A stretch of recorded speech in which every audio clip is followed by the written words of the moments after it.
नमस्कार विद्यार्थी मित्रांनो, स्वागत आहे तुमचं विदर्भ आयएस अकॅडमीच्या ऑनलाईन प्लॅटफॉर्मवर. आणि आपण जी सिरीज चालवतो आहे ती म्हणजे संपूर्ण चालू घडामोडीची. त्यामध्ये तुम्ही पहिला पार्ट बघितला असेल, ज्यामध्ये आपण जानेवारी महिन्यातल्या काय केल्या होत्या तुमच्यासाठी राजकीय घडामोडी कव्हर अप केल्या होत्या. आता त्याच्या पुढचा पोर्शन आपण बघूया. ठीक आहे, खूप चांगल्या कमेंट आले पोरांकडून आणि खूप बेस्ट की बाबा. काही मुलांच्या कमेंट अशा आहेत की सर 3-4 मुख्य परीक्षांचा अनुभव आहे राज्यसेवेचा, पण आतापर्यंत मी असं तोंडपाठ होईल असं कधीच चालू घडामोडी कोणाकडून शिकलो नाही. किंवा बऱ्याच साऱ्या विद्यार्थ्यांनी म्हटलं सर कंटिन्यू करा. ठीक आहे, ह्या ज्या तुमच्या कमेंट असतात ना, ह्या आम्हाला स्टिम्युलेशन देतात. ठीक आहे, म्हणजे प्रेरणा देतात. ठीक आहे, कारण की ते काय असतं म्हणतात ना की म्हणजे दाद जी असते ही सर्वात महत्त्वाची असते, त्यासाठी सर्वांचा ऋणी आहे. ठीक आहे, आणि हे सगळं आहे हे तुमच्यामुळेच प्रेरणा मिळतात करायला. आता आज शांततेनं थोडासा लेंदी लेक्चर होईल. ठीक आहे, मला माहिती आहे तुम्हाला कोणताच प्रॉब्लेम नाही लेंदी लेक्चरला, कारण की ते तुमच्या पाठ होत आहे. आता बघा, जानेवारी 2014 मध्ये आपण काय केलं होतं, यापूर्वी राष्ट्रीय घडामोडी सर्व बघितल्या आहेत. ठीक आहे, हे बघा, हे ग्रीन बुक आहे आणि हे ग्रीन बुक तुम्हाला विदर्भ आयएस अकॅडमीच्या ॲपवर सहज मिळून जात आहे. ठीक आहे, असं. आणि जर करंटच्या संदर्भात तुम्हाला कोर्स पाहिजे असेल तर विदर्भ आयएस अकॅडमीच्या ॲपवर हा माझा कोर्स आहे. ठीक आहे, जो तुम्ही सर्च करू शकता किंवा विदर्भ आयएस अकॅडमीला कॉल करू शकता. फक्त काळजी हेच घ्यायची की जिथं 2024 लिहिलेला आहे तोच कोर्स परचेस करायचा. 2024 इथं तुम्हाला संपूर्ण वर्षातील घडामोडी कव्हर अप केलेल्या आहेत येणाऱ्या परीक्षेच्या सर्व परीक्षेच्या दृष्टीनं. ठीक आहे, चला. तर आता आपण ज्या घडामोडी बघतोय त्या बघतोय काय, प्रादेशिक घडामोडी. प्रादेशिक, आंतरराष्ट्रीय आणि आर्थिक अशा काय करू आपण, काही घडामोडी शिकून घेऊ. ठीक आहे, चला. बघा, जशा प्रकारे मला वेळ मिळतोय ऑफलाईन शेड्यूल मधून, त्या प्रकारे मी तुमच्यासाठी व्हिडिओ घेऊन येतोच. ठीक आहे, फक्त कधी कधी असू शकतो ऑफलाईनचा वर्कलोड जास्त असल्यामुळे थोडं मागं पुढे होऊ शकतंय, त्याबद्दल क्षमस्व. कुठे पेज नंबर कुठे गेला, यस 16 पासून. ठीक आहे, हे तुम्ही बघितलंच आहे. बाकी कुठे, हां बस क्लिअर. चलो अब पडेंगे आगे. यावर प्रश्न पण येऊन गेला नाही का. सो आता शिकतोय आपण काय ते म्हणजे प्रादेशिक घडामोडी. प्रादेशिक घडामोडी म्हणजे काय, महाराष्ट्राच्या संदर्भातील घडामोडी. ओके, चला. पहिलं काय आहे ते आहे अखिल भारतीय मराठी साहित्य संमेलन. ठीक आहे, बघा लक्ष द्या. अखिल भारतीय मराठी साहित्य संमेलन आहे, याला यावर्षी 100 वर्ष पूर्ण झाली. म्हणजे कितवी आवृत्ती होती, 100वी आवृत्ती होती. व्यवस्थित लक्ष द्या. ठीक आहे, काय न्यूज आहे, न्यूज आहे ती म्हणजे अखिल भारतीय. यावर एकदा प्रश्न विचारून झाला आयोगाचा, कदाचित अजून पण येऊ शकतोय. सो अखिल भारतीय, ठीक आहे, मराठी नाट्य संमेलन. सॉरी, मी साहित्य म्हटलं का, नाट्य संमेलन. हा सॉरी, नाट्य संमेलन. आणि हे कितवं होतं तर नाटक संमेलन याची आवृत्ती होती ती म्हणजे 100वी. कितवी आवृत्ती, 100वी आवृत्ती होती. लक्षात ठेवायचं, ही जी अखिल भारतीय नाट्य समिती जी आहे, म्हणजे जर तुम्हाला विचारलंय की अखिल भारतीय, ठीक आहे, नाट्य परिषद ही जी संस्था आहे, या परिषदेमार्फत हे संमेलन काय केलं असतं, भरवलं जात असतं.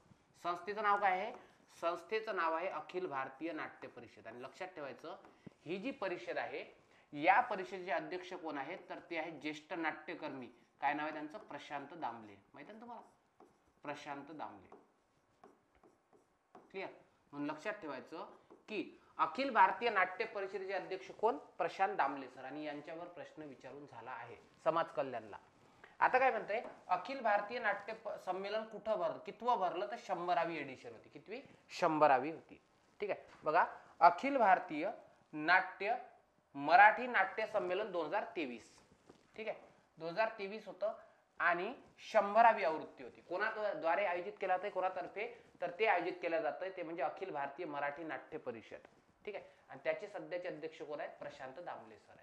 ओके, कधी भरलंय तर हे 29 डिसेंबरला. लक्षात ठेवायचं, जसं काँग्रेसचं अधिवेशन भरत असतं ना वर्षाच्या शेवटी, तसंच हे 29 डिसेंबरला भरलं आहे ना, 29 डिसेंबर 2023ला.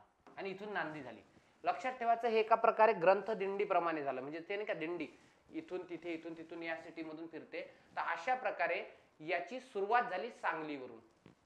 ठीक आहे, काय होतंय, सुरुवात होते सांगलीवरून आणि मात्र उद्घाटन सोहळा हा 6 जानेवारीला 24 मध्ये होतोय. काय, 6 जानेवारी 24. बघा लक्ष द्या, काय सांगितलं मी तुम्हाला की इथे जी मुहूर्त वेळ आहे ही झाली इथे सांगलीला, मात्र ठीक आहे याचं उद्घाटन कुठे झालं, तर याचं उद्घाटन झालं बेटा ते म्हणजे पीसीएमसी, पीसीएमसी नाही, ठीक आहे, ते म्हणजे पिंपरी चिंचवड, ठीक आहे सर, पिंपरी चिंचवडला. पिंपरी चिंचवड आणखी का चर्चेत आहे माहिती आहे का, ठीक आहे, पिंपरी चिंचवड का चर्चेत आहे त्याचं कारण समजून घ्या. आणि हे पिंपरी चिंचवडला कधी झालं, जानेवारी 2024 ला. आता मी तुम्हाला सांगतोय की पिंपरी चिंचवड चर्चेत असण्याचं कारण काय. एक तर भारतातील सर्वात पहिलं संविधान उद्यान, काय लक्षात ठेवायचं बघा, पिंपरी चिंचवड बद्दल सांगतोय तुम्हाला की भारतातील प्रथम, ठीक आहे, भारतातील प्रथम काय संविधान उद्यान, संविधान उद्यान. आणि दुसरं ते म्हणजे ई गव्हर्नन्सचा जो अहवाल आला, ठीक आहे, कोणता, ई गव्हर्नन्स. ई गव्हर्नन्स म्हणजे सगळ्या सेवा ह्या काय करणे, ऑनलाईन पद्धतीने पुरवणे. ई गव्हर्नन्स पुरस्कार जो मिळाला या वर्षीचा, हा मिळाला पीसीएमसीला, लक्षात, ठीक आहे. मग का चर्चेत आहे, एक ई गव्हर्नन्स अवॉर्ड मिळाला या वर्षीचा. त्यानंतर भारतातील प्रथम संविधान उद्यान कुठं आहे, तर ते आहे पिंपरी चिंचवड. कळलं. आणखी का चर्चेत आहे, तर अखिल भारतीय मराठी नाट्य संमेलनाचं 100वे अधिवेशन जे उद्घाटन कुठं होतंय, पिंपरी चिंचवडला होतंय. कोणातर्फे आयोजित, अखिल भारतीय नाट्य परिषद. आणि अध्यक्ष कोण, ते म्हणजे प्रशांत दामले सर. ओके. आणि त्याच्यानंतर मग समारोप कार्यक्रम कुठे झाला, मे 24 मध्ये रत्नागिरीला, ठीक आहे. आणि याचा शेवट म्हणजे समारोप हा झाला मे महिन्यात, ठीक आहे. आणि कुठे झाला, तो म्हणजे रत्नागिरीला, ठीक आहे, मे 2000. म्हणजे किती महिने चाललं हे, जवळपास जर तुम्ही बघितलंय तर हे तुम्हाला 5-6 महिने चालताना दिसतंय, ठीक आहे, 5 महिने. कळालं का, ओके झालं. समारोप कार्यक्रम हा झाला कुठे, तो म्हणजे रत्नागिरी. आणि उद्घाटन सोहळा कुठे कुठे झाला, म्हणजे उद्घाटन सोहळ्यानंतर हे जे परिषद आहे हे अहमदनगर, सोलापूर, बीड अशा वेगवेगळ्या जिल्ह्यामध्ये काय झालं होतं, आयोजित झालं होतं, ठीक आहे. आणि सरकारने याला निधी दिला होता, ठीक आहे. निधी विचारत नाही, फक्त सांगतोय. आणि संमेलनाचे जे निमंत्रक आहेत बघा, संमेलनाचे निमंत्रक उदय सामंत मंत्री, ठीक आहे. त्याच्यानंतर संमेलनाध्यक्ष डॉक्टर जब्बार पटेल सर आणि स्वागताध्यक्ष कोण, तर शरद पवार साहेब, ठीक आहे. मग 3 गोष्टी तुम्हाला दिसतंय. नंबर 1 पहिले म्हणजे संमेलन अध्यक्ष, संमेलनाध्यक्ष, संमेलनाचे अध्यक्ष ऑब्वियस आहे. आता जर नाट्यकर्मींचा हे आहे तर जे ज्येष्ठ नाट्यकर्मी असतील त्यांनाच बोलावतील. आता डॉक्टरांची जर कॉन्फरन्स आहे तर डॉक्टरांनाच अध्यक्ष करतील. म्हणून यावेळेस काय झालं, एक डायरेक्टर आहेत ज्यांचं नाव आहे डॉक्टर जब्बार पटेल सर. हे मोठे डायरेक्टर आहेत मराठी इंडस्ट्री मधले, यांना संमेलनाचं अध्यक्ष बनवलंय.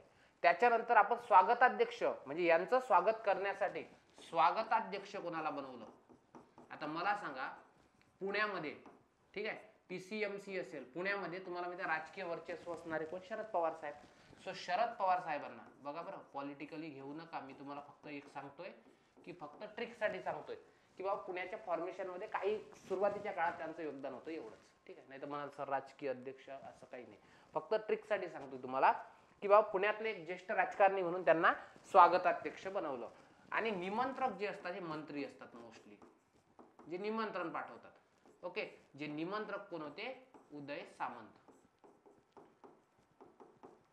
कळालं का, झालंय बघा. अखिल भारतीय मराठी नाट्य संमेलन 100वे सांगलीपासून मुहूर्त वेळ होते, मात्र उद्घाटन पिंपरी चिंचवडला जानेवारीला. आणि रत्नागिरीला काय होते, शेवट, ठीक आहे. पीर असं लक्षात ठेवायचं, पिंपरी आणि रत्नागिरी. संमेलनाचे अध्यक्ष डायरेक्टर ज्येष्ठ जब्बार पटेल सर, स्वागताध्यक्ष शरद पवार साहेब आणि निमंत्रक उदय सामंत सर, ठीक आहे, होते. आणि आयोजित कोण केलं तर संस्था ती आहे, ती म्हणजे अखिल भारतीय नाट्य परिषद, ज्याचे अध्यक्ष आहेत प्रशांत दामले सर. आता जब्बार पटेल सरांबद्दल जर सांगायचं झालं तर जब्बार पटेल सर हे नाट्यसृष्टी आणि चित्रपट सृष्टीच्या संदर्भात आहेत. आणि ते काय आहेत, एक मोठे दिग्दर्शक आहेत, ठीक आहे. त्यांचा पहिला चित्रपट जो होता तो सामना, माहिती ना तुम्हाला, मराठीमध्ये गाजलेला एक मोठा चित्रपट आहे. तर जब्बार पटेलांचा पहिला चित्रपट जर म्हटलं, ठीक आहे, यांचा पहिला चित्रपट तो कोणता होता, सामना. बस पहिलाच लक्षात ठेवत असतात, ठीक आहे. आणि मृत्युमुखी पडला असेल एखाद्या व्यक्ती, त्याचा शेवटचं क्रिएशन, ठीक आहे. तर त्या ठिकाणी सामना.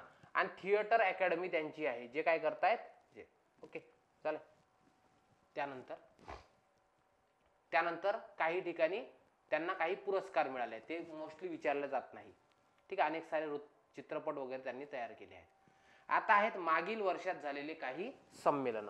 बघा ऑब्वियस आहे, या वर्षीचं 100वा आहे. 2023चं सांगलीवर मुहूर्तमेढ होते, जब्बार पटेल अध्यक्ष आहे. त्याच्यापूर्वी 99वा झाला होता 2019ला, 4 वर्षानंतर होत आहे. ठीक आहे. आणि नागपूरला झालं होतं, प्रेमानंद गजवी अध्यक्ष होते. त्याच्यापूर्वी 98 झालं होतं 18 मध्ये. ठीक आहे. ते मुलुंड आणि कोणतं कीर्ती शिलेदार. समजलं का? बघा व्यवस्थित.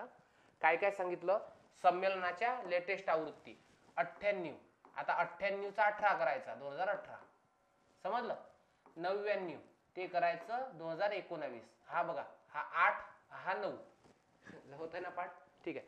त्याच्यानंतर 100वा आता अलीकडे झालं, म्हणजे या महिन्यात 2023लाच झालं. तर त्यामुळे म्हणूनच करंट अफेअर मध्ये शिकतोय. 22 मधलं असतं शिकलो असतो का? नाही ना. आता बघा जे आहे, ठीक आहे, पहिलं कुठे झालं ते झालं मुलुंडला, मुलुंड 18चं. ठीक आहे. 19वा नागपूरला झालं आणि 100वा कुठं सांगलीला. ओके कळालं का? झालं एकदम क्लिअर. अध्यक्ष कीर्ती शिलेदार, प्रेमानंद गजवी. बघा कीर्ती शिलेदार, प्रेमानंद गजवी आणि जब्बार पटेल. ओके आलं. चालेल. चला पुढे जाऊया. आय होप सर्वांच्या हे न्यूज लक्षात आली, महत्वाची आहे म्हणून.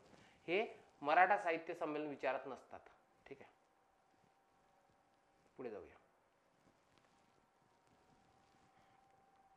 पुढची आहे, राज्याला 9 GI टॅग मिळाले. तुम्हाला माहित आहे प्रत्येक स्थानिक, ठीक आहे, एखाद्या ठिकाणची ओळख असते कोणती तरी गोष्ट, तर त्याला काय देतं जिओग्राफिकल इंडिकेशन, GI टॅगिंग करतंय. आणि GI टॅगिंग हे काय असते, वस्तूच्या संदर्भात. आता फॉर एक्झाम्पल एखाद्या ठिकाणचं समजा बोरसुरी आहे, तिथली डाळ प्रसिद्ध आहे, तर तिथलं जे उत्पादन आहे त्याला चिन्ह दिलं जातंय. ठीक आहे.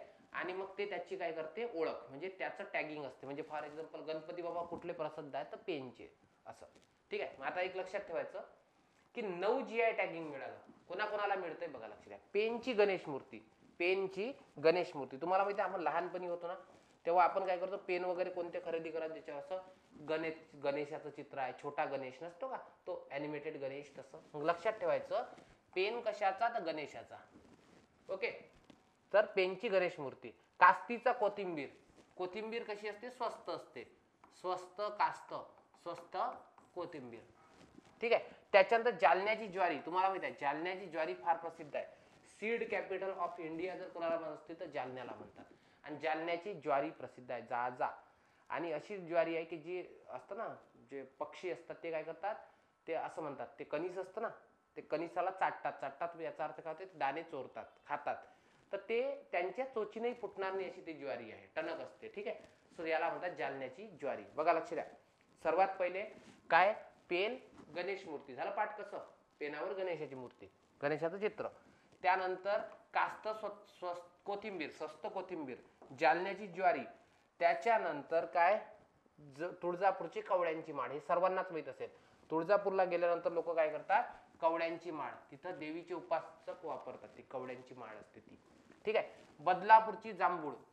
ठीक आहे. बदलापूरची जांभूळ, ऋतू बदलला की जांभूळ येतात माहिती ना, उन्हाळ्यात. त्यानंतर बहाडोलीची सुद्धा जांभूळच आहे.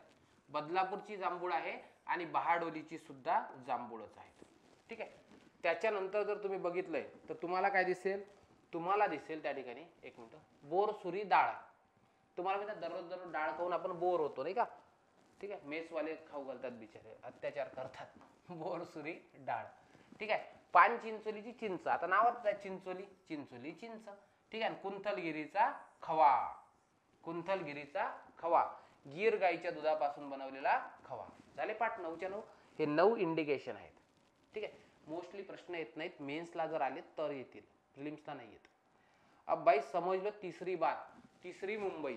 एक लक्षात घ्यायचं की मुंबई जी आहे कसं असतं माहिती आहे का, एक असतो विकासाचा क्रम, शहर विकासाचा.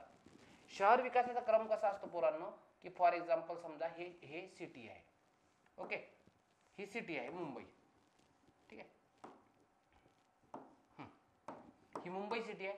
इथे जागा पडायला कमी झाली, म्हणजे ती जागा कमी व्हायला लागली लोकांना राहायला, की लोक काय करतात आजूबाजूने जाऊन राहायला सुरुवात करतात, याला म्हणतात उपनगर. ठीक आहे. आता उपनगर आता ही जागा कमी पडायला झालं तर ऑब्वियस आहे आपल्याला तिसरा काहीतरी उपाय बघावा लागेल. म्हणून आपण काय केलं, एक तिसरा उपाय शोधला. तो उपाय म्हणजे आता तिसरी मुंबई.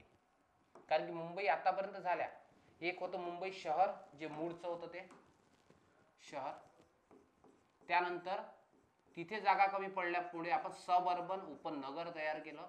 आता इथेही जागा कमी पडल्यामुळे आता काय होतंय, तिसरी मुंबई तयार होते. कोणती? तिसरी मुंबई. आणि एक लक्षात ठेवायचं की तुम्हाला माहिती आहे कोकण जो आहे आपला, ठीक आहे, ह्या कोकणचा, ठीक आहे, असा असा किनारा आहे, ठीक आहे, आणि असा कोकण आहे. ठीक आहे. या कोकण मध्ये जर तुम्ही बघितलंय तर कोकणचं क्षेत्रफळ मध्ये जर तुम्ही बघितलंय तर 30,728 ठीक आहे किलोमीटर, स्क्वेअर किलोमीटर इतकं क्षेत्रफळ आहे. यामध्ये जर जिल्हे बघितले तर सर्वात वर तुम्हाला पालघर दिसतोय, त्यानंतर 2 नंबरला तुम्हाला ठाणे दिसतोय, 3 नंबरला दिसतोय उपनगर. ठीक आहे. आणि हे असं छोटस जे बाहेर आलेलं दिसतंय हे झालं मुंबई शहर. आणि आता त्याच्या खाली आहे रायगड. ओके. त्याच्या खाली आहे रत्नागिरी आणि सर्वात शेवटी आहे तो म्हणजे सिंधुदुर्ग. आणि त्याच्या खाली डायरेक्ट 90 मारायला कुठे? गोव्याला. ठीक आहे. आता तुम्हाला माहिती आहे मुंबईचा विस्तार हा कुठपर्यंत होऊन चुकला. ऑलरेडी आपण वसई विरार पर्यंत पोहोचलो, म्हणजे पालघर पर्यंत पोहोचलोच. काही लोक तर गुजरात मधूनच येणं जाणं करतात कारण की पालघरच्या वर गुजरात आहे. त्यानंतर ठाणे ऑलमोस्ट पूर्ण पॅक झालं, उपनगर सुद्धा पॅक झालं, शहर सुद्धा ऑलरेडी पॅक आहे. मग आता हे 4 जर झाले तर आता ऑब्वियस आहे मुंबई आपल्याला तयार करावी लागेल. तर वरते करता येईल का? नाही. ऑब्वियस कुठं करावं लागेल? रायगड मध्ये. एक लक्षात ठेवायचं मुंबईसाठी एक स्वतंत्र प्राधिकरण आहे ज्याचं नाव आहे MMRDA. MMRDA. हे MMRDA काय करतंय, मुंबईच्या आजूबाजूचा जो सटिक एरिया आहे म्हणजे मुंबईचा विस्तार आहे त्याचं सर्व विकासाची योजना आखते. पण आता असा विषय आहे की आपल्याला तिसरी मुंबई तयार करायची आहे आणि या तिसरी मुंबईसाठी आपण रायगड मधले जवळपास 124 गावं जे आहेत हे 124 गावं आपण हस्तगत केली आणि हे गावं आता आपण मुंबईशी जोडणार आहे. याला म्हणतात तिसरी मुंबई. पण या तिसऱ्या मुंबईचं जे विकास आहे हा विकास MMRDA करणार नाही. तर यासाठी आपण एक स्वतंत्र प्राधिकरण निर्माण केलाय ज्याचं नाव आहे NTDA. NTDA म्हणजे काय? न्यू, ठीक आहे, टाउन, न्यू टाउन डेव्हलपमेंट, ठीक आहे, ऑथॉरिटी. जर तुम्हाला प्रश्न विचारला बाळांनो तर विचारा हाच विचारेल की नव्या मुंबईचं जे विकास करणार आहे कोणतं करणार आहे? MMRDA करणार आहे का? नाही. कोण? NTDA, new town development authority. Clear? चला बघा मग आता न्यूज कळाली असेल. व्यवस्थित बघा की आपण तिसरी मुंबई तयार करतो. कितवी मुंबई करतोय? तिसरी. तिसरी मुंबई करतो तर 3 तिसरी मुंबई. चला मला सांगा तिसऱ्या मुंबईचं क्षेत्रफळ किती असेल? सर 333च लक्षात ठेवतो आम्ही. अप्रॉक्सच लक्षात ठेवावं लागेल ना. मग 323 लक्षात ठेवल्यापेक्षा 333. तिसरी मुंबई 333 काय असेल त्याचं क्षेत्रफळ असेल. कुठून घेऊ आपण? तर तुम्हाला म्हणजे नवीन ब्रिज बांधलाय आपण माहिती आहे तुम्हाला, न्हावा ते शिवडी जो सेतू आहे ना त्या सेतूजवळ अटल सेतू आहे ना, तर अटल सेतू जवळचे ते गाव आहेत. ठीक आहे. अटल सेतू जवळचे गाव आहेत तिथं ते तयार केलं जाणार आहे. आणि किती गाव आहेत एकूण आहेत 124 गाव. म्हणजे लक्षात घ्यायचं की 323 मी 333 का लिहिलं समजणार ट्रिकसाठी. किती गावं एकत्र करणार आहोत? 124 गावं. ठीक आहे. आता एक लक्षात ठेवायचं या जुन्या मुंबईला समजा हे आहे शहर आणि उपनगर यांना कोण जोडेल? तर एक ब्रिज जोडेल ज्याचं नाव काय? अटल सेतू. म्हणजे ही नवीन जी मुंबई तयार होऊन राहिली हे कशा जवळ असेल? अटल सेतू जवळ. आणि अटल सेतूच काय करेल? या 2 मुंबईला काय देईल? कनेक्टिव्हिटी. म्हणजे तिसऱ्या मुंबईतून जर शहर उपनगर मध्ये जायचं असेल तर बाय अटल सेतू जावं लागेल. क्लिअर झालंय? त्याच्यानंतर किती गाव आहेत ते सांगितलंय. कोण तयार करणार आहे? तर ते करणार आहे NTDA, new town development authority. म्हणजे NTDA याचा विकास करणार आहे. कळलं का बाळांनो? आलं लक्षात? एक लक्षात ठेवायचं आता कशासाठी आहे हे नवीन मुंबई? तर हे मोस्टली कमर्शियल एरिया आहे. म्हणजे इथं निवासी काही लोक राहतील, व्यापारी संकुल असतील, डेटा सेंटर्स असतील, MNC असतील, बहुराष्ट्रीय कंपन्या, बँका असतील, बँकांचे हब असतील, छोटे मोठे उद्योगाचे काय असतात हेड ऑफिस असतील ते असतील. म्हणजे मोस्टली आपण इथं निवासी अनिवासी सगळ्या प्रकारची ही मुंबई तयार करत आहोत. समजलं का? तिसरी मुंबई 333 124 गावं. 1 2 3 4 कळालं का? झालंय. चला पुढे जाऊया. अब है भाई सबसे बढ़िया. ठीक आहे. काय माहितीये का की आतापर्यंत तुम्ही जर पॉलिटीचा अभ्यास केला असेल, त्यात जर लोकपाल आणि लोकायुक्त जर वाचले असतील तर तुम्हाला एक कळेल की असं म्हटलं जात होतं. काय म्हटलं जात होतं? व्यवस्थित लक्ष द्या. असं म्हटलं जात होतं की महाराष्ट्रातील म्हणजे भारतातील, ठीक आहे, भारतात जर सर्वात प्रबळ लोकपाल कुठे असेल, सर्वात प्रबळ लोकायुक्त जर कुठे असेल तर तो आहे कुठला? कर्नाटकाचा. कुठचा? कर्नाटक. म्हणजे कर्नाटकचा हा जो लोकायुक्त आहे हा सर्वात प्रबळ आहे. आणि जर भारतातील सर्वात दुर्बल जर लोकायुक्त विचारलं कोण आहे तर तो कोण सांगायचा? तो सांगायचा महाराष्ट्राचा. असं आतापर्यंतचं वाक्य होतं. हे वाक्य वाचता वाचता आपल्या राजकारण्यांना वाटलं असेल की बाबा आपल्याला आज आपली ओळख काय आहे तर सर्वात दुर्बल आहे, तर आपण काय करायचं आता याला व्यवस्थितरित्या वाक्याला प्रमोट करायचं की आपण सर्वात प्रबळ बनायचं. यासाठी महाराष्ट्रानं प्रयत्न केले. एक तर सर्वात पहिले एक समजून घ्या काय असतं माहितीये का? शासकीय स्तरावर भ्रष्टाचार चालत असतं. ठीक आहे. जो शासनाचा स्तर आहे या शासकीय स्तरावर मोठ्या प्रमाणात चालतो भ्रष्टाचार. आणि ऑब्वियस आहे हा भ्रष्टाचार मोठ्या प्रमाणात चालत असल्यामुळे याला आपल्याला आळा घालावा लागतो. याला आळा घालण्यासाठी ज्या स्कॅन्डिनेव्हियन कंट्रीज आहेत तिथे एक पद आहे ज्याला ऑम्बुड्समॅन म्हणतात. स्कॅन्डिनेव्हियन कंट्रीमध्ये म्हणजे आता समजा शासनाचे अधिकारी आहेत तर ते आमदार, खासदार, मंत्री, PM म्हणजे कोणीही जर भ्रष्टाचार करत असतील, कोण कोण सांगितलं बघा. एक लोकसेवक. लोकसेवक म्हणजे काय बेटा? जे गव्हर्नमेंटमध्ये कामाला असतात नोकरीला ते लोकसेवक.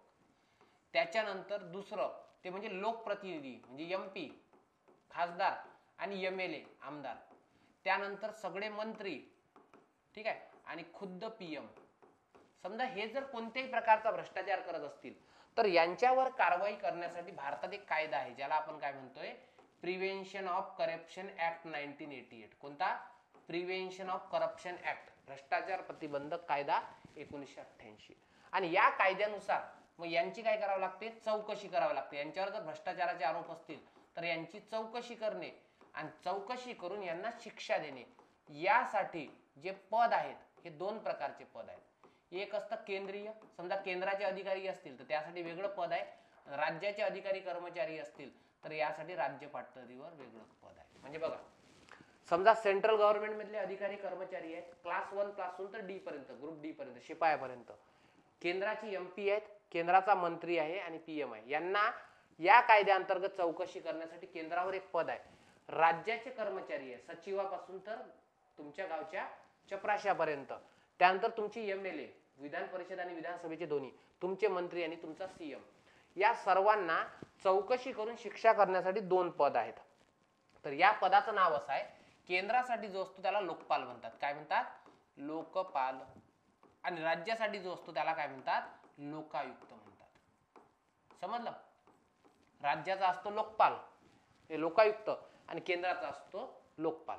ठीक आहे. आणि सध्याचे लोकपाल, नवीन लोकपाल म्हणून कोणाची नियुक्ती झाली तर बघा सध्या आपल्या देशामध्ये आपण काय करत असतो? करंटला लिंक करत असतो, एकाच ठिकाणी सगळं शिकून घेतो. सध्या देशात दुसरे जर लोकायुक्त म्हणून कोण नियुक्त झाले असतील तर त्यांचं नाव आहे अजय माणिकराव खानविलकर सर. काय नाव आहे? न्यायमूर्ती अजय माणिकराव खानविलकर. महाराष्ट्रीयन व्यक्ती आहेत. ठीक आहे. न्यायमूर्ती अजय माणिकराव खानविलकर यांची नियुक्ती झाली. ओके. पहिले कोण होते? PC घोष, ज्याच्यावर आयोगाने एकदा प्रश्न पण विचारलाय करंट मध्ये. ठीक आहे. असे सेकंड लोकपाल. सॉरी हे थोडस मागं पुढे मॅच होईल. लोकपाल केंद्राचा असतो लोकपाल. क्लिअर? आता बघा मग आता महाराष्ट्राचं आता एक वैशिष्ट्य सांगतोय महाराष्ट्राबद्दल. जर तुम्हाला विचारलं भारतात सर्वात प्रथम जर लोकायुक्त कायदा कोण केला लक्षात ठेवायचं. भारतात सर्वात प्रथम लोकायुक्त कायदा केला कोण? ओडिशानं. थोडंसं आज जीएस ओरिएंटेड आहे त्याच्यामुळे थोडंसं करंट वेळ गेला. 1970 ला सर्वात पहिला लोकायुक्त कायदा ओडिशाने केला 1970 ला. ठीक आहे. महाराष्ट्राचा जर लोकायुक्त कायदा जर विचारला तो तुम्हाला काय दिसेल?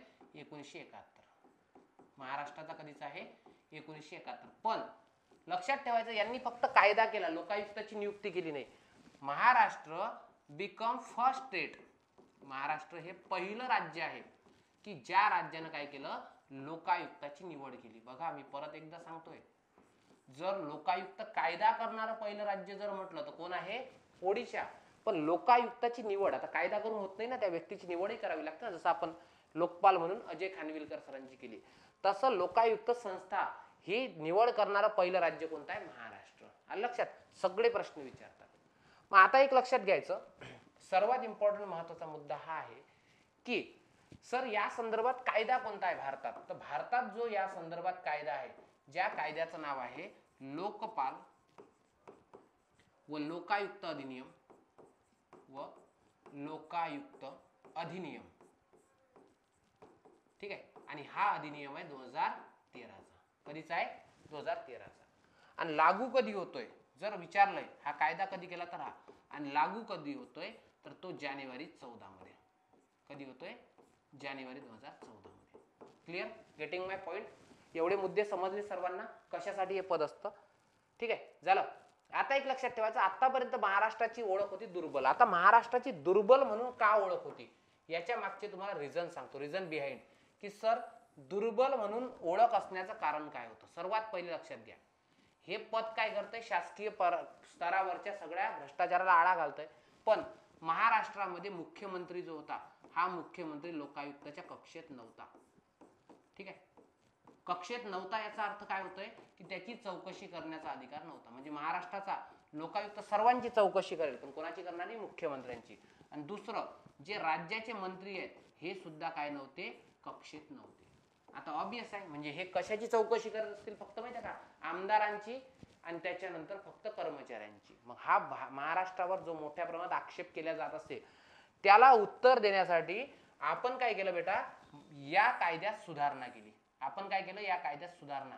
आज जर तुम्ही बघितला तर आज महाराष्ट्राचा कायदा हा देशात सर्वात प्रबळ असेल. समजलं ना? म्हणजे आपण आपली आता ओळख नवीन बनवली, काय की ती म्हणजे महाराष्ट्राचा सर्वात प्रबळ असेल. का बरं सर प्रबळ? त्याचे कारण समजून सांगा मला. त्याचं कारण असं आहे, महाराष्ट्राच्या कक्षेत सीएम सुद्धा येतो, त्यानंतर मंत्री सुद्धा येतात सगळे, त्यानंतर सगळे आमदार सुद्धा येतात. ठीक आहे, आणि सगळेच्या सगळे काय गव्हर्नमेंटचे कर्मचारी अधिकारी सुद्धा येतात. आलं का लक्षात? म्हणून ना महाराष्ट्रातला लोकायुक्त हा कोणावरही प्रिव्हेन्शन ऑफ करप्शन ऍक्ट नुसार केस चालून चौकशी करून शिक्षा देऊ शकते. सो अशी टेक्निक केल्यामुळे, अशा सगळ्या गोष्टी केल्यामुळे महाराष्ट्राचा लोकायुक्त हा सर्वात प्रबळ असेल. आणि हे जे सगळा कुटाणा केला हा कधी केला बेटा? याचा स्क्रीनशॉट करून घ्या. ठीक आहे, हा कधी केला? या वर्षी. म्हणून बघा, मुख्यमंत्री, मंत्री आणि अन्य अधिकाऱ्यांना लोकायुक्ताच्या कक्षेत आणणारा कायदा विधान परिषदेत मंजूर झाला. कधी झाला? 29 डिसेंबरला. सर ही तारीख कशी लक्षात ठेवायची? ज्या दिवशी आपलं काय झालं? नाट्य संमेलन. ज्यावेळेस तिकडे नाटकं चालू होते त्यावेळेस आपल्या विधान परिषदेत नाटक चालू होतं. समजलं का? आलं लक्षात? काय सांगतोय? ज्या दिवशी तिथे नाटक चालू होतं त्यावेळेस आपल्या विधान परिषदेत नाटक चालू होतं. म्हणजे आपण असा कायदा कधी केला? 29 डिसेंबर 2024 ला केला. तारीख जर विचारली तर सांगता आली पाहिजे. विचारणार तर नाही पण सांगतो. ठीक आहे, झालंय. आणि काय सांगितलंय? ठीक आहे, ठीक आहे, काय सांगितलंय की यापुढे या कायद्यामध्ये सगळेच्या सगळे काय असतील? लोक. बघा, महाराष्ट्रातील पहिलं राज्य ज्यांनी लोकायुक्त कायदा अंमलात आणला, लोकायुक्त संस्था केली. मात्र कायदा करणारं दुसरं ओडिशानंतर. ठीक आहे, त्याच्यानंतर आता आपण काय काय सुधारणा केली नव्या कायद्यात? नंबर 1, या कायद्यामुळे भ्रष्टाचार प्रतिबंधक कायदा 1888 मध्ये काय येईल? पारदर्शकता येईल. ठीक आहे, त्याच्यानंतर लोकसेवकाविरुद्ध भ्रष्टाचाराच्या तक्रारीची चौकशी करण्याची मुभा ही लोकायुक्ता मिळाली. ठीक आहे, आता लोकायुक्त जे आहे, ठीक आहे, ह्या लोकायुक्तांना सर्वांच्या विरोधात केस करता येते. समजलं? पण आता एक महत्वाचा मुद्दा, जर मुख्यमंत्र्याच्या संदर्भात चौकशी करायची असली, एक स्पेशल क्लॉज असतो बेटा, विरोधी पक्ष मुख्यमंत्र्यावर कधीही आरोप लावू शकतो. म्हणून जेव्हा लोकायुक्ताला तुमच्या राज्याचा जो मुख्यमंत्री असतो या मुख्यमंत्र्याची जर चौकशी करायची असेल, काय या मुख्यमंत्र्याची चौकशी करत असेल तर याच्यासाठी पूर्व सूचना द्यावी लागते.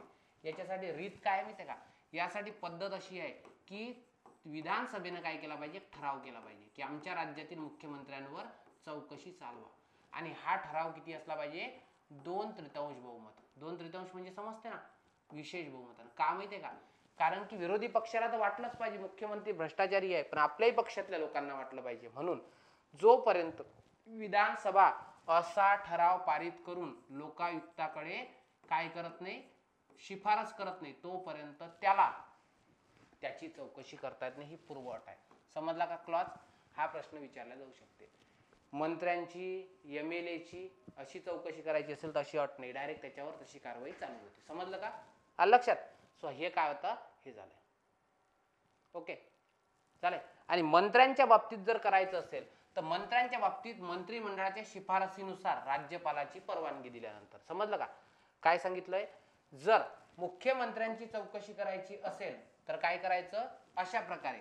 आणि जर मंत्र्यांची चौकशी करायची आहे, मंत्र्यांची चौकशी, तर यासाठी काय पूर्वअट आहे, सर्वात पहिले मंत्रिमंडळाची परवानगी लागेल.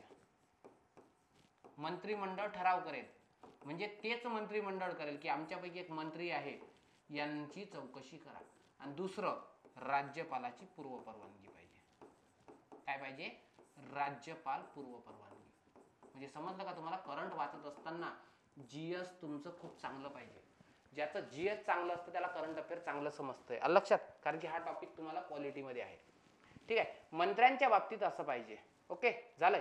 आणि सनदी अधिकारी जे असतील, सनदी अधिकाऱ्यांच्या बाबतीत म्हणजे गॅझेटेड ऑफिसर, मुख्यमंत्र्यांची, आमदारांची, विधानसभा अध्यक्षांची, सभापतीची अशी काय असते, पूर्व मान्यता लागणार आहे. समजलं? आलं लक्षात? म्हणजे गॅझेटेड ऑफिसरला तुम्हाला परमिशन घ्यावी लागते मुख्यमंत्र्यांची. चालेल? क्लिअर.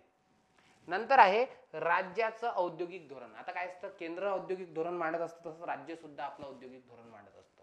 आणि राज्यानं आपलं औद्योगिक धोरण मांडण्यासाठी हर्षदीप कांबळे समिती गठीत केली. कोणती? हर्षदीप कांबळे समिती. मग तुम्हाला सरळ प्रश्न विचारला जाईल, अलीकडे हर्षदीप कांबळे समिती कशासाठी आहे, तर राज्याच्या औद्योगिक धोरणाचा मसुदा तयार करणे. ठीक आहे. आपलं राज्याचे नवीन औद्योगिक धोरण, नवीन औद्योगिक धोरणाचा काय तयार करणे, मसुदा तयार करणे.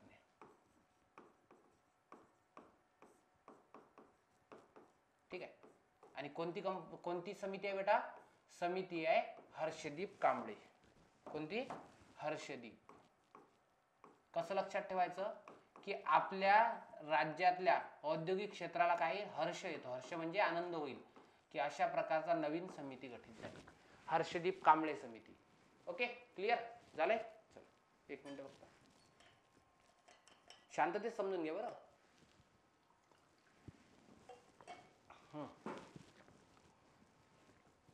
पुढे जाऊया.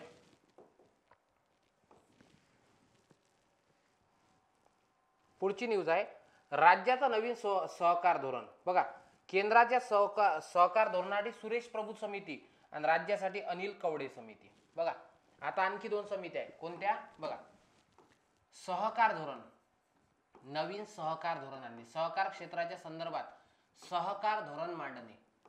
आणि लक्षात ठेवायचं, सहकार धोरण मांडण्यासाठी केंद्राची वेगळी समिती आहे. ठीक आहे. जर केंद्राचं सहकार धोरण मांडण्यासाठी एक आहे केंद्रीय समिती आणि एक आहे आपल्या राज्याची समिती. एक केंद्राची समिती आणि एक आपल्या राज्याची समिती. बघा आता केंद्रानं कोणती समिती गठीत केली, तर केंद्रानं समिती गठीत केली जिचं नाव आहे सुरेश प्रभू समिती. कोणती? सुरेश प्रभू समिती. ओके. आणि राज्यानं कोणाची केली, तर म्हणजे अनिल कवडे समिती. मग तुम्हाला प्रश्न विचारला जाईल, राज्याची कोणती, तर अनिल कवडे समिती. ठीक आहे. केंद्राची कोणती, सहकार धोरणाच्या संदर्भात, तर सुरेश प्रभू समिती. हर्षदीप कांबळे औद्योगिक क्षेत्रासाठी, हर्षदीप कांबळे कोणत्या क्षेत्रासाठी? औद्योगिक क्षेत्रासाठी समिती आहे. क्लिअर? गेटिंग माय पॉइंट? 3 समित्या समजल्या का? बघा, औद्योगिक धोरणासाठी समिती कोणती आहे? ठीक आहे, औद्योगिक धोरणासाठी आहे ती म्हणजे हर्षदीप कांबळे, हर्षदीप कांबळे समिती. सहकार धोरणासाठी केंद्राचे सहकार धोरण मांडण्यासाठी सुरेश प्रभू समिती आणि राज्याचं सहकार धोरण मांडण्यासाठी अनिल कवडे समिती. ओके, झाले का? पुढे, महाराष्ट्रात जानेवारीमध्ये देशातील पहिला मध महोत्सव. तुम्हाला एवढंच विचारलं जाईल, मध महोत्सव हा कोण जाहीर केला पहिल्यांदा? तर महाराष्ट्र. ठीक आहे, तर बघा सर्वात पहिला, याच्या आधी तुम्हाला मागच्या व्हिडिओमध्ये मी तुम्हाला काय सांगितलं होतं? आयुर्वेदिक परिषद कुठं? तिरुवनंतपुरमला. तसंच देशातील पहिला मध महोत्सव, आतापर्यंत मध महोत्सव कोणत्याच राज्यानं काय केला नाही, त्या ठिकाणी आयोजित केला नाही. ठीक आहे, तर हा आहे, ठीक आहे, इंडियाज फर्स्ट मध महोत्सव. ऑब्वियस आहे, कुठं होणार आहे? मुंबईला. कुठे? मुंबई राज्यात. आणि लक्षात ठेवायचं, मधाच्या संदर्भात जे सगळं कामकाज बघत असतं ते महाराष्ट्र खादी व ग्रामोद्योग. लक्षात ठेवायचं, आपल्या इथं मधाच्या संदर्भात कोण पॅरेंटिंग एजन्सी आहे? महाराष्ट्र खादी व ग्रामोद्योग. म्हणजे हे ग्रामीण उद्योगच आहे ना, मध गोळा करणे. ठीक आहे, हे काय करणार आहे? आयोजित करणार आहे. आणि पहिलं मधाचं गाव माहिती आहे तुम्हाला? मांगर, सातारा. माहिती आहे ना, पहिलं मधाचं गाव महाराष्ट्रानंच केलं होतं ना घोषित. ठीक आहे, मधाचे गाव हे कोणतं होतं? मांगर, मांगर सातारा. क्लिअर? आणि आपल्याच राज्यात हे होतंय आणि पहिलं आहे देशातील पहिलं गाव. मग आपल्याच राज्यात हे होतंय तर ऑब्वियस आहे पहिला मध महोत्सव सुद्धा कुठं होईल? आपल्या राज्यातच होईल. क्लिअर झालं? त्यानंतर पुढे रवींद्रनाथ टागोर यांचं जीवाणूला नाव दिलं. याच्यावर प्रश्न विचारत नाही, बॅक्टेरियाला नाव दिलं वगैरे. ठीक आहे, अजून भारतातील सर्वात वेगवान सौर इलेक्ट्रिक बोट. ठीक आहे, भारतातील सर्वात वेगवान. ठीक आहे, म्हणजेच आपण त्याला म्हणतो इंडियाज फास्टेस्ट. ठीक आहे, इंडियाज फास्टेस्ट. ठीक आहे, सोलार इलेक्ट्रिक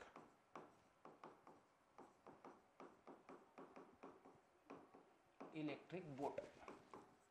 ठीक आहे, आणि हिचं नाव काय आहे? बॅराकुडा. काय नाव आहे? बॅराकुडा. आता बॅराकुडा का नाव दिलं याचं नाव समजून घ्या. कारण की बॅराकुडा हा एक मासा आहे समुद्रामध्ये, ज्याला तुम्ही असा धक्का लावला की ते असं इलेक्ट्रिक करंट मारत आहे. ठीक आहे, 440 करंट वाला. सो इसको बॅराकुडा नाम दिया. क्लियर? आलं का लक्षात? सो हे नाव काय? बॅराकुडा. क्लियर? आणि आणखी एक न्यूज सांगितली होती की सर्वात पहिला सौर इलेक्ट्रिक बोट प्रकल्प शरयू नदीत. कुठे? अयोध्येला. झाले? क्लियर? चला, ओके. ह्या काय होत्या तुमच्या? ह्या होत्या तुमच्या प्रादेशिक घडामोडी.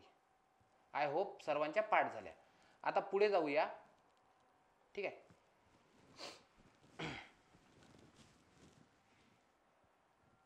पुढच्या आंतरराष्ट्रीय घडामोडी.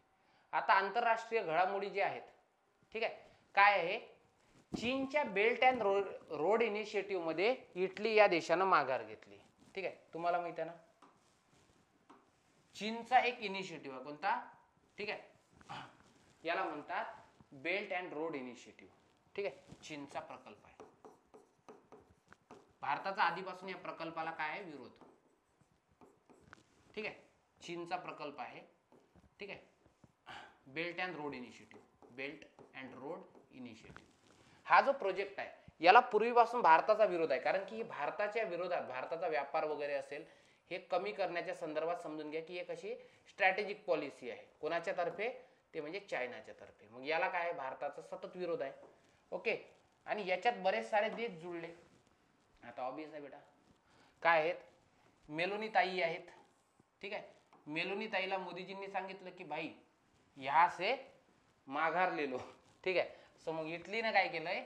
इटलीनं यामधून माघार घेतली. क्लिअर का? समजलंय? तुम्हाला माहिती आहे ना, भारताचे आणि इटलीचे संबंध जे आहेत म्हणजे राजनैतिक संबंध हे फार कॉन्क्रीट आहेत.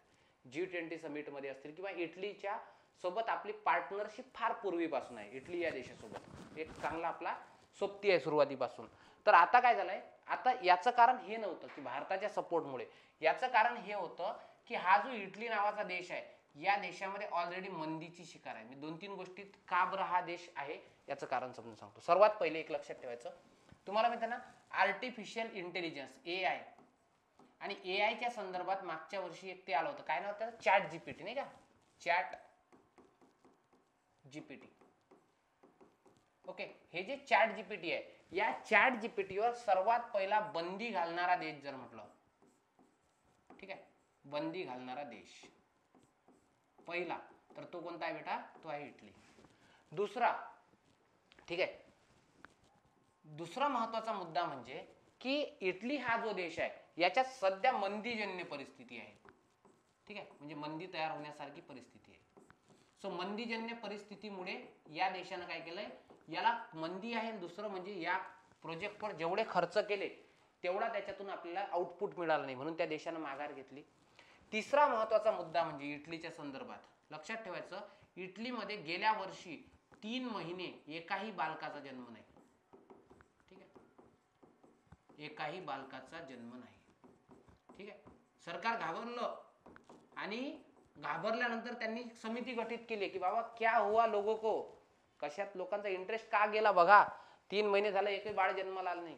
तुम्ही विचार करा, भारतात प्रत्येक सेकंदाला आपण काय करतो, अशी किती इटली तयार करतो आणि तिथं 3 महिन्यापासून एकाही बालकाचा जन्म झाला नाही.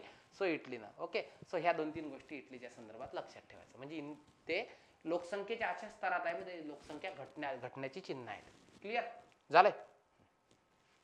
तर बेल्ट अँड रोड इनिशिएटिव्ह मधून माघार घेतली. का घेतली, कारण की सर्वात महत्वाचं आहे की याचे कोणतेही फायदे दिसले नाहीत. एक तर मंदीतून बाहेर पडला आहे, 10 वर्षाची मंदी होती त्या परिस्थितीतून बाहेर पडला, त्याचे कोणतेच फायदे नाही आहेत. ठीक आहे, 2019 मध्ये त्याचं काय बनलं होतं, ठीक आहे, सोबती, हे बघा, हा असा बेल्ट अँड रोड इनिशिएटिव्ह आहे. भारताला ऑलमोस्ट घेराव घालण्याचा प्रयत्न होता. ठीक आहे, क्लिअर, 2019 ला सहभागी झाला होता.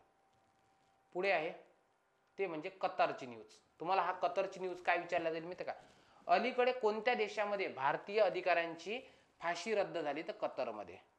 ठीक आहे, लक्षात ठेवायचं, कतर या देशामध्ये भारतीय लोकांची आता फाशी रद्द झाली.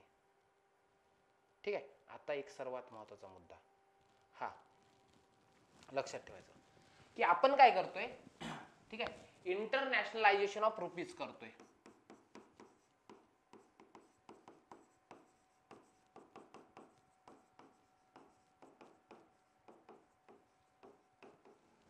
ठीक आहे, म्हणजे रुपयाचं आंतरराष्ट्रीयकरण करतोय. ठीक आहे, इंटरनॅशनलायझेशन ऑफ रुपी.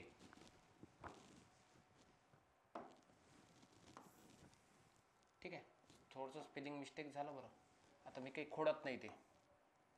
ठीक आहे, एक मिनिट, नाही तर म्हणा सर थांबा खोडतोच.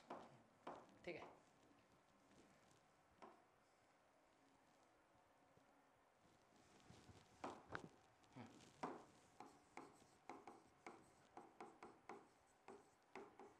ओके, इंटरनॅशनलायझेशन ऑफ रुपी हे करण्यासाठी इंटरनॅशनलायझेशन ऑफ रुपी काय कन्सेप्ट आहे, जसे जगातले सगळे व्यवहार एकामेकाला डॉलर देऊन होतात ना, तसं आपलं आंतरराष्ट्रीय चलन आपल्याला काय करायचं आहे, मजबूत करायचं आहे.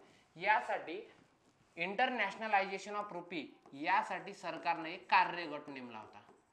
कार्यगट म्हणजे काय, कसं करता येईल यासाठी एक कार्यगट होता ज्याचं नाव होतं श्यामराठी कार्यगट. कोणता होता, श्यामराठी कार्यगट. हा विचारला जाऊ शकते. दुसरं, इंटरनॅशनलायझेशन ऑफ रुपी होण्यासाठी एक बँकेत खातं काढावं लागतं. ठीक आहे, म्हणजे फॉर एक्झाम्पल उदाहरण समजून सांगतो, फक्त खात्याचं नाव समजत घ्या. त्या अकाउंटचं नाव काय, होस्ट्रो खाते. कोणतं, होस्ट्रो खाते. काय असते समजून घ्या. फॉर एक्झाम्पल असं एक उदाहरण सांगतोय बरं, एक फक्त सर्वसामान्य सामान्य माणसाला कळेल असं उदाहरण सांगतोय. समजा तुम्ही आहात, ठीक आहे, यू, आणि तुम्हाला जॉन कडून एखादी वस्तू खरेदी करायची आहे. तर आता ऑब्वियस आहे, तुम्हाला पेन खरेदी करायचा आहे आणि $1 समजा, $1 आहे 80 रुपयाचा असं आपण समजू. तर तुम्हाला समजा जर जॉन कडून पैसे, एखादा पेन खरेदी करायचा आहे, एक पेन खरेदी करायचा आहे ज्याची किंमत आहे $1, तर तुम्ही काय कराल माहिती आहे का, तुम्ही त्या जॉनला म्हणजे एक बँक असेल, इथं मधात कोणती तरी बँक असेल, या बँकेत तुमचं ओस्ट्रो अकाउंट असेल आणि या बँकेमध्ये तुम्ही $1 जमा कराल, ठीक आहे, त्याचे 80 रुपये कन्वर्ट होऊन त्याला जातील. ओके. किंवा हे झाली अशी कंडिशन. एक दुसरी कंडिशन अशी आहे की तुम्ही त्या जॉनलाच पेमेंट रुपयामध्ये करणार आहात या खात्या थ्रू. समजलं का? आणि अलीकडे आपण काय केलं, रुपयामध्ये व्यवहार केले, आंतरराष्ट्रीय व्यवहार. कोणाकोणासोबत केले बघा. सर्वात पहिला केला UAE सोबत, त्यानंतर केला इंडोनेशिया सोबत. म्हणजे जवळपास आपण आता काय करतोय माहिती का, अनेक देशांसोबत असा व्यवहार करतोय, कारण की या देशांचे बरीच सारी आयात निर्यात ही भारतावर आधारित आहे. सो ऑब्वियस आहे भारतातून वस्तू बोलावत असतील, म्हणून ना रुपयामध्ये व्यवहार करण्यासाठी UAE हा पहिला देश आहे आणि इंडोनेशिया दुसरा. Internationalisation of rupee. कार्यगट सांगितलं श्याम राठी. बँकेत खातं कोणतं लागतं, होस्ट्रो अकाउंट. आणि रुपयाचे व्यवहार कशात होतात तर कोणा देशासोबत झाले, UAE आणि इंडोनेशिया. क्लिअर? गेटिंग माय पॉइंट?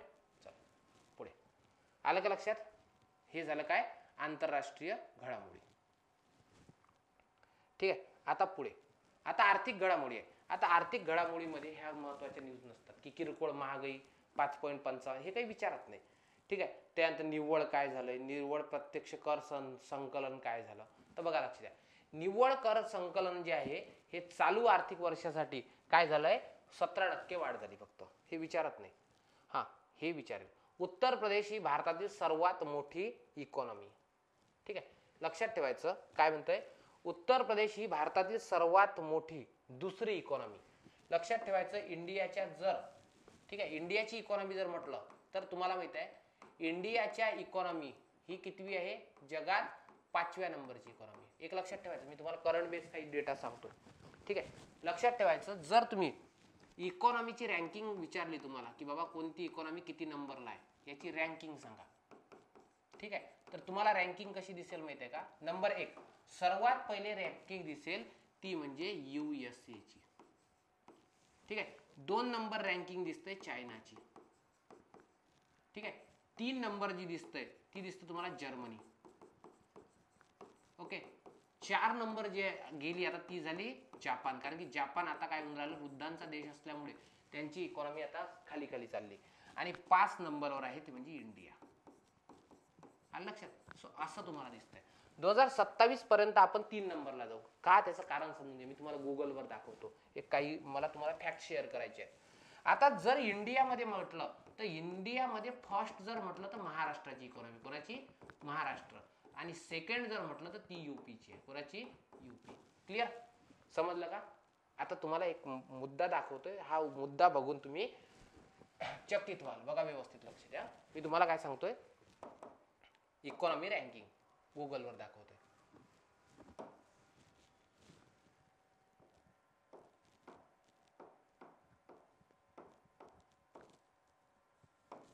ओके, चलो समजलो.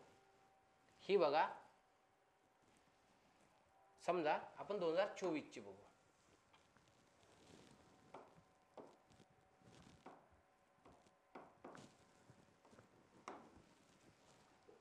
ओके,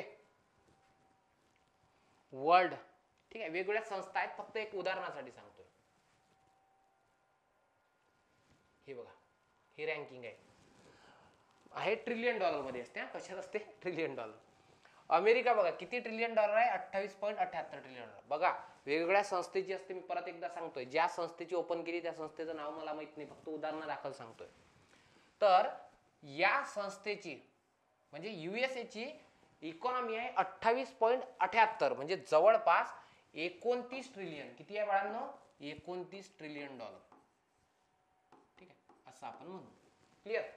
त्यानंतर आहे चायना. किती आहे ते? म्हणजे 18.53, म्हणजे 18 trillion dollar. China 18 trillion dollar. Clear?